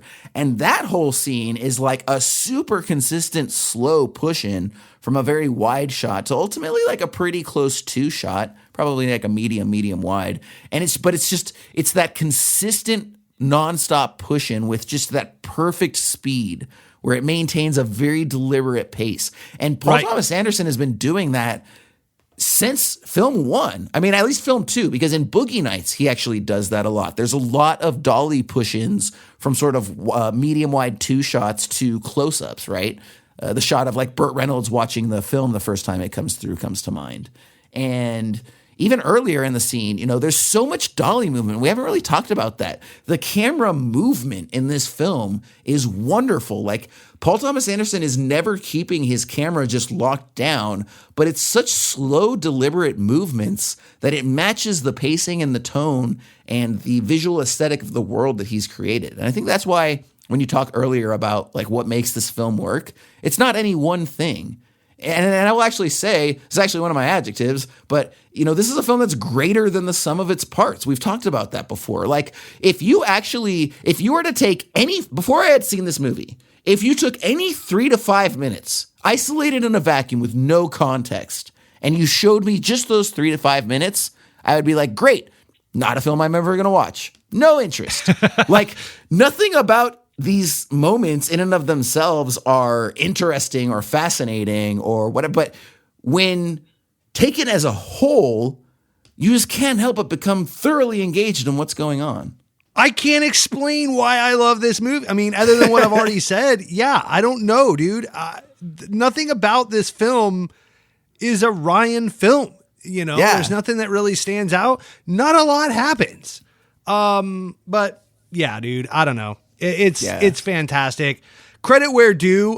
His Steadicam op that did all those camera movements that you're talking about is Colin Anderson, who he's worked with ever since There Will Be Blood. Nice. He's a badass. Like I said, because he shot this film himself, and he's been quoted as saying this. I'm not just pulling this out of my ass, but he gives all credit to Michael Bauman, his gaffer and camera op, and this dude Colin Anderson, who's been his Steadicam operator. They both worked with him for many, many years. And there was some overlap with Robert Elswit, who was his DP going all the way back to like Boogie Nights and Punch Drunk Love. Robert Elswit was the DP for There Will Be Blood, which Colin Anderson was on. So he's had some overlap with his camera work. But now he's behind the lens on this one, and but Colin Anderson's still there running the Steadicam. Nice. And earlier in the film, I don't know if you noticed this, but in contrast to what you're saying, as we're following him down hallways and stuff, there was tons of handheld. And a lot of the camera movement was very jittery and shaky. And then as we get into these later shots into the film, it was very smooth. And like you said, these big long oneers and very orchestrated and all of that. But everything was kind of a little more hectic in the beginning of the film.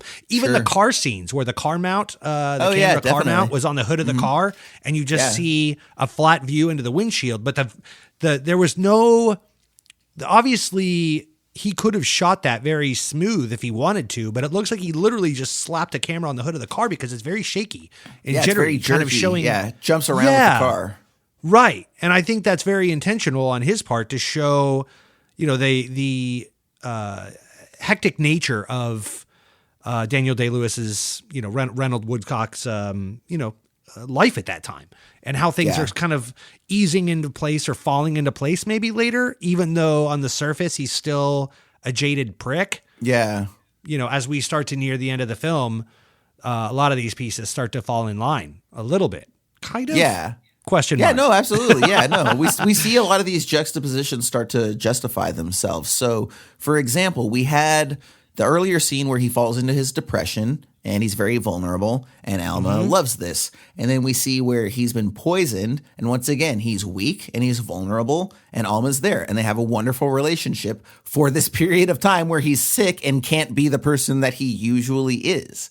And that's contrasted by the very next scene where they do get married after he's been, he lovingly and tenderly expresses how he realizes he's been a dick and he's sorry and he wants to make it up to her and wants to get married and have this very loving relationship. And right away, their honeymoon in the Alps she's eating again super loudly, and we see his face, and we know that he is thinking, God damn it, I have made a huge mistake. Oh, and I just man. love how much they constantly go back to like her being loud at breakfast as the thing that makes him realize like, I've made a terrible mistake, right? So, yeah. And it was kind of around this time in the film that I started to wonder, man, is this how I am? Is this how I'm going to end up? I just need to accept that I'm a tragic bachelor, and that's just the way it is. Because I'll tell you, sometimes it's some minor shit where I'm like, yeah, I can't deal with that for the rest of my life. This has got to end right now. Some stupid shit. Their teeth scrape on the fork. Nope. Deal breaker. Can't do it. Everything else about them is perfect, but nope. Deal breaker. Can't do it. You're cutting your nails in bed? Are you kidding me? Yeah, you're donezo. And then he gets cross with her at backgammon, and she wants to go out to this New Year's party, and he wants nothing to do with it. He's just harumph. And then, the doctor starts being a little flirty with her, and then he's jealous. He's like, why are you talking with the doctor? And of course, we've got other people here that are kind of egging them on, like, hey, look at that doctor, kind of likes your bride, eh? And so, we're kind of setting up that. And it's funny, their dynamic on their honeymoon is of an old married couple. Right? Every time she breathes loudly, he looks up from the newspaper and side eyes her, right? While she's just going about her business, and she's chewing her toast loudly, and he's side eyeing her, and he wants to say something, but he doesn't. It's they're already 12 years into the marriage, 12 hours into the honeymoon. It's hilarious. Yeah. So, couple things. First off, just anecdotally, do you think they've had sex at this point, or do you think they ever have sex at all? And how do you think that goes down? I wondered halfway through this film, man, I thought things were coming on hot and heavy at the breakfast, but now that I'm seeing how this all plays out, I'm not sure that they've ever fucked. Not once, maybe once. Maybe. I think there's some insinuations. They do kind of, there's that one scene where he does bring her into the bedroom and they close the door, and then it cuts to the next morning. And I think usually that's supposed to be an insinuation. Because she sleeps in a separate room, right? They don't sleep together. Do they? I don't recall that, to be honest. She stays in a separate room. It could be. I'm not saying it's not. I don't remember. But if you're saying that, then that would make sense. That would trend. Yes. And I believe that was, that's kind of what struck some importance to when he was poisoned and she stayed in the room with him. Because she's not supposed to be in there. She's got a separate room. That's why, it all goes back to being a part of the help and her trying to find her place in this whole bit. And something else I wanted to talk to you about that really struck, it landed home around this time in the film, but something I noticed all throughout, and I kind of teed it up at the start of this conversation, which is this film completely shifts point of view between Alma and Reynolds as it goes back and forth in volleys. Now, we are used to seeing in ensemble films, we kind of bounce around between characters. Like we mentioned Boogie Nights before. That's an ensemble piece where, we're with all these different characters and they're doing all these different things. But this movie is literally a volley back and forth between two people, specifically Alma and Reynolds, as they go back and forth. And half the film is Alma's story and half the film is Reynolds' story. And I even lean more towards this being Alma's story, as she is in the first frame of the film by the firelight and ends the film.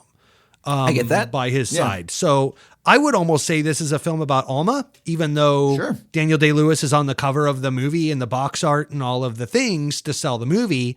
But we are with him half the film as well. And it's as much about how he's impacting all these people and, his ego and all of these things. So, when they get engaged, and he comes out of his sickness right before this scene, kind of getting back to the current. He says, like you said, I have all these regrets and all these things I must do. Now that I've been shown the light, will you marry me? And then, she takes it and says, yes, after a minute of hesitation. And then she throws it back to him and says, will you marry me? And that to me was a wonderful display of the volley of the points of view that they were both sharing, because it was his movie. And it was his story arc, and will you marry me? And then she takes it right back and throws it back and says, no, it's my story. Will you marry me? I'm the main character. And so I thought that was a really wonderfully written power dynamic that, even in those intimate moments where they're sitting on a couch alone together, proposing, there's still that volley. There's still that where do I fit in, that power dynamic struggle. Did you get any of that?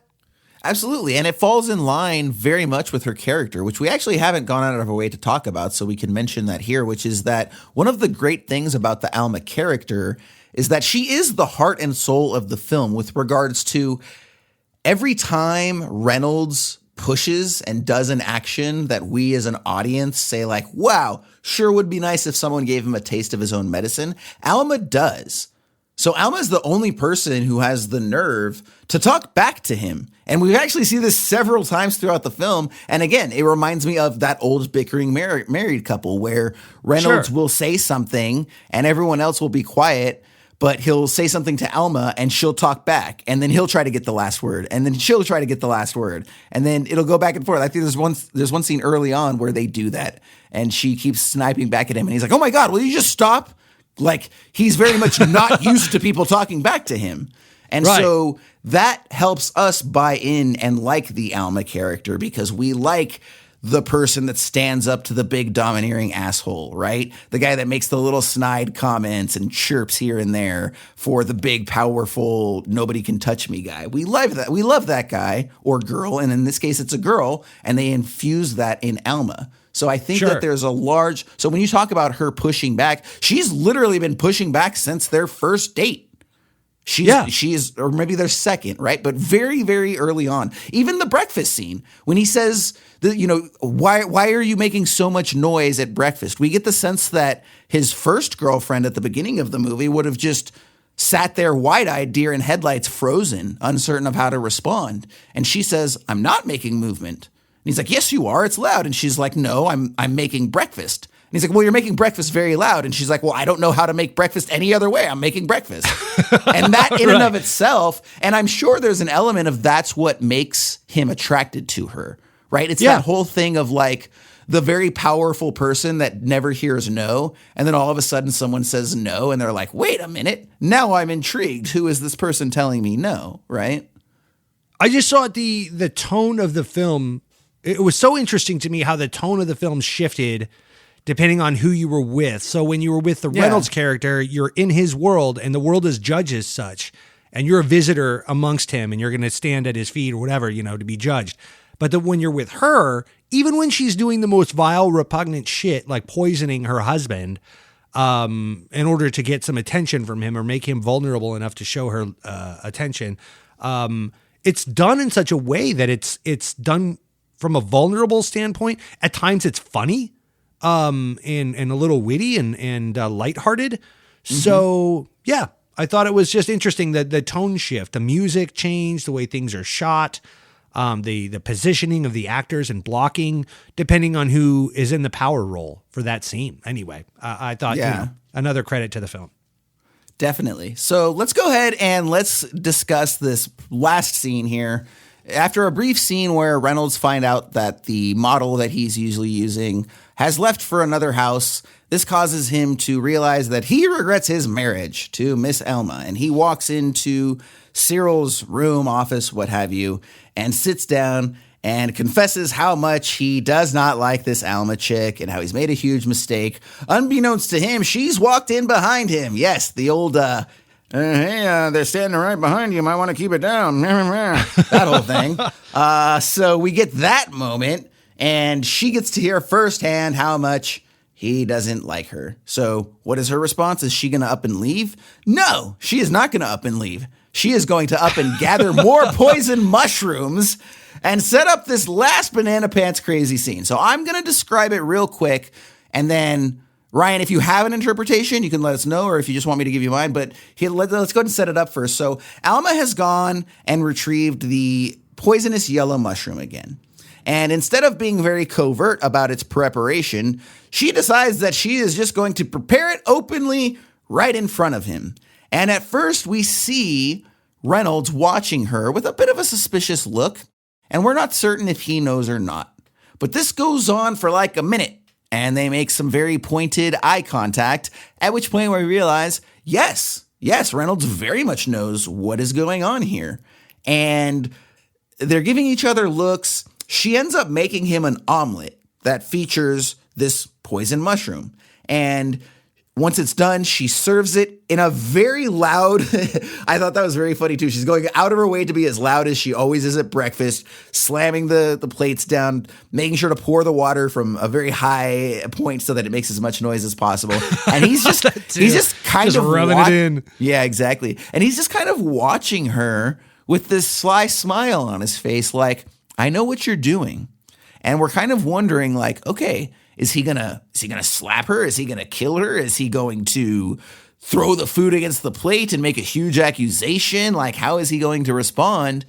And of all things, he responds by willingly eating this poisonous mushroom and swallowing it down. And when he does, they kind of look at each other lovingly. And she says, I want you lying flat on your back, helpless and vulnerable, in a very sort of romantic way. That's a quote.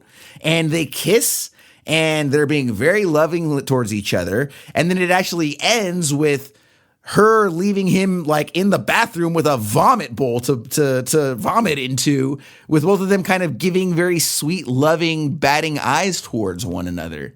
That's the final scene of this movie. So Ryan, give me your interpretation, or just let me know you didn't know what the hell is going on. But what is your response to this? Yeah, I mean, they're sitting in the bathroom together, I believe, and he's got like a bowl to throw up in, and she's like, I should excuse myself. And he's like, no, you shouldn't, and this and that. And they're like, there's all these really endearing words. And then the movie just ends with Phantom Thread on the screen or what have you. Like, these two toxic people are just going to live miserably ever after, I guess. They found a way to adapt to each other's bullshit. I don't know, man. This was a weird one for me. It almost kind of just left you hanging in the way that the I'm finished scene leaves you hanging in There Will Be Blood at the bowling alley, where it's just like Paul Thomas Anderson wanted to take you down this road in this character study. And he gets to a point where he's like, all right, you've seen enough. We're leaving, we excuse ourselves. And that's the end. He sees you out. Almost like like he is the serial character excusing you from his movie. He's like, all right, enough then. I'll see you off. And that's how he gets rid of people from his films. He just kind of wraps them up. But yeah. All right. We're left to presume that Daniel Day-Lewis understands, Reynolds Woodcock understands that being poisoned is the way he gets vulnerable, and that the way he's able to connect to her character, Alma's character. And they're just going to go along this way. Yes. And I think that, like, just on a surface level, that's what it is. But to just sort of, I think, make it a little bit more pointed, and what this is saying about everything is, this is, in its very strange way, this is Reynolds' come to Jesus moment, is how I interpreted this, okay? He's had certainly girlfriends before the first one. The first one represents probably every relationship he's had since then. And then he meets Alma, who's different. She pushes back. They have a different relationship than he's ever had before, okay? And even in spite of this, even in spite of the fact that he recognizes Alma as probably the perfect woman for him, he still can't fucking stand her by the end of it. Okay. She is loud. She chews all of the wonderful things that she brings to the table, which could be a huge laundry list of qualities, are going to be outdone by the fact that she chews loudly. That's how petty he is. That's how incapable of loving another person Reynolds Woodcock is. Illustrated and reinforced by the earlier scene we talked about after they get the dress back. He doesn't love her in that moment. He loves himself, and he loves the fact that she reminds him how great he is. He doesn't love her for who she is. This end scene is Woodcock understanding that he cannot be saved. There is no helping this man. He knows this. He recognizes this woman is perfect for him, and even in spite of that, he cannot bring himself to love her.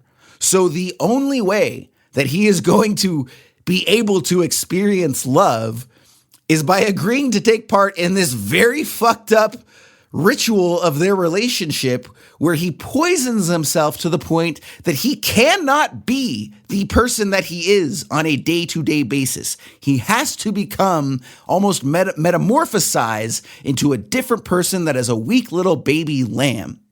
And when he is a weak little baby lamb who is a different person, he can love. So he understands at that moment, he is a man incapable of love. And this is the only way that he will get to experience love. And that's how I interpret this film and this scene. Yes. I don't have a rebuttal. That's yes. But it's still pretty fucked up.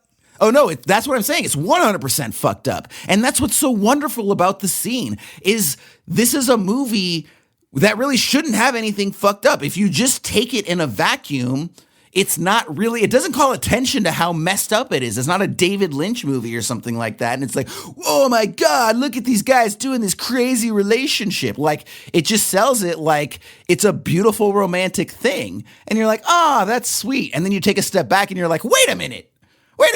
Does that mean, and you add up everything and you're like, wow, that is batshit crazy. That is an insane relationship that these two people can only love each other when one of them is half poisoned because he's incapable of love, and this is the closest that he can get. That is bizarre, and I will admit I have not seen that expressed elsewhere, which makes it such a unique and admirable storyline.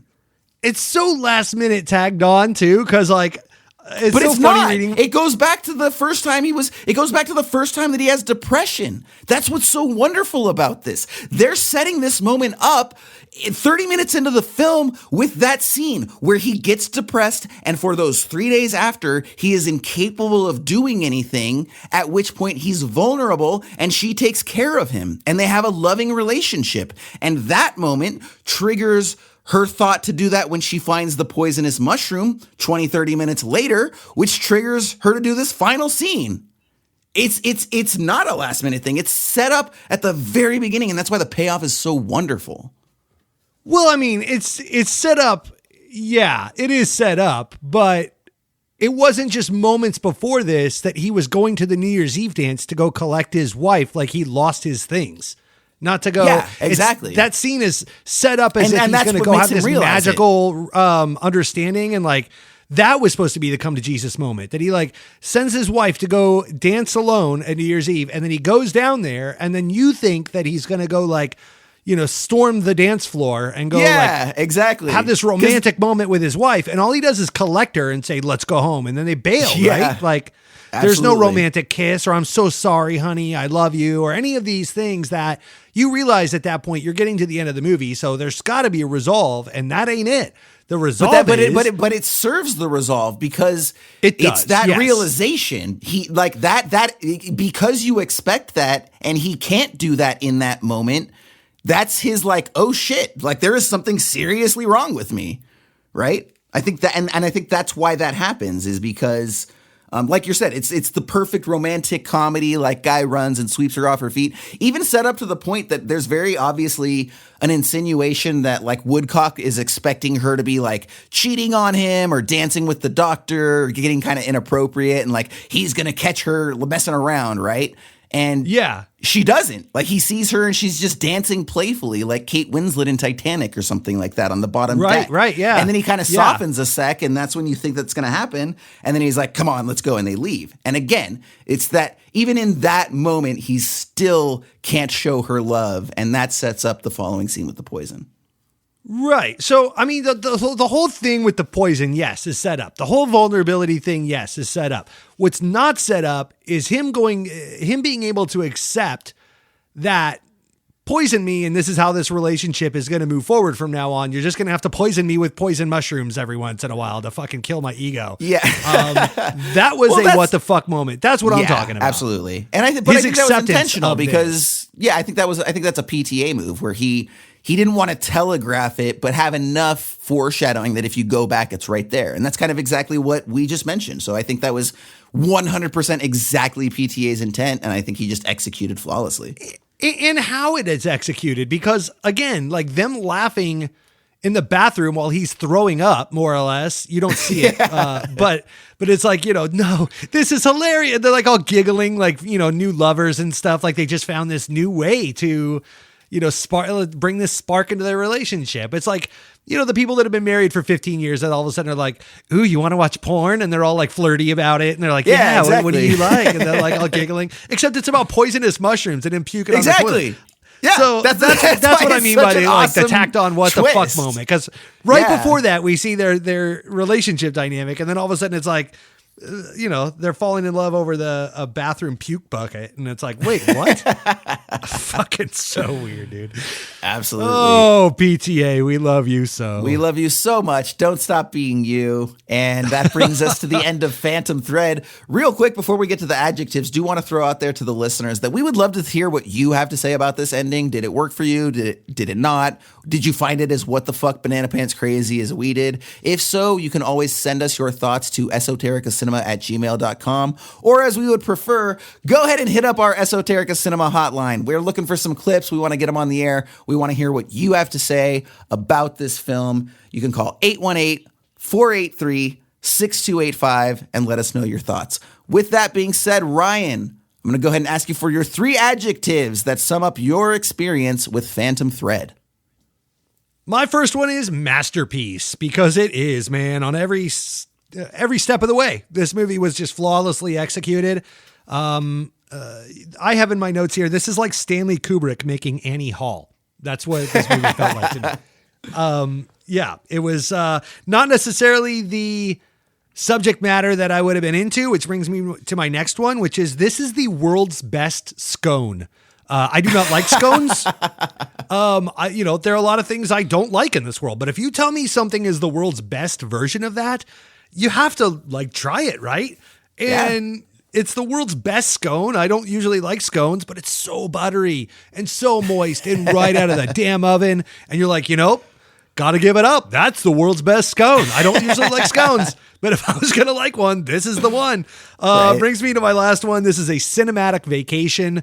Like I said at the top of the episode, I felt like I was just everywhere the camera took me. I felt like I was in the moment, just steeped in all the things, whether it's the moisture of the seaside or the cold weather when they're putting on jackets and scarves. It's like, oh, it's a little nippy in here, isn't it? I want to go get a sweatshirt, I'm fucking in Florida. It's 80 degrees, So it's a cinematic vacation. PTA took me for a ride and I loved him for it. How about you, Jason? Absolutely. So my first one, unassuming. Just like I said, every time you look around, like if you just watch 2 or 3 minutes of this film in a vacuum with no context, you're going to be like, what the hell are these two guys talking about? This thing looks boring. This is not something I want to check out, but it's going to surprise you. I promise you, it's going to surprise you. And there's going to be something about it that captures you that you just kind of can't put your finger on. And I think kind of coupled with that is my second one, is it's an assured film. This film knows exactly what it wants to do the entire time. Paul Thomas Anderson is always 2 steps ahead of his audience, whether it's the setting up of the poison early on, any number of aspects of this film. You get the sense that the score is exactly the score that Johnny Greenwood intended. The performances are exactly the performances that Day-Lewis and Creeps intended. The film is exactly what Paul Thomas Anderson intended. The look, everything about this film just feels like everybody executed to 100% of their vision, which was very impressive.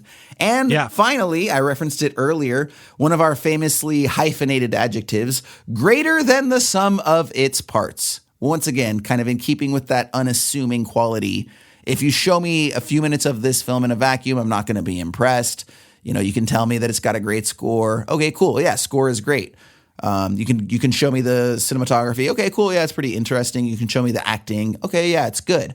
But when you add all of that together and synthesize it into one singular package, it's this amazing overwhelming of just your senses and your engagement and your attention.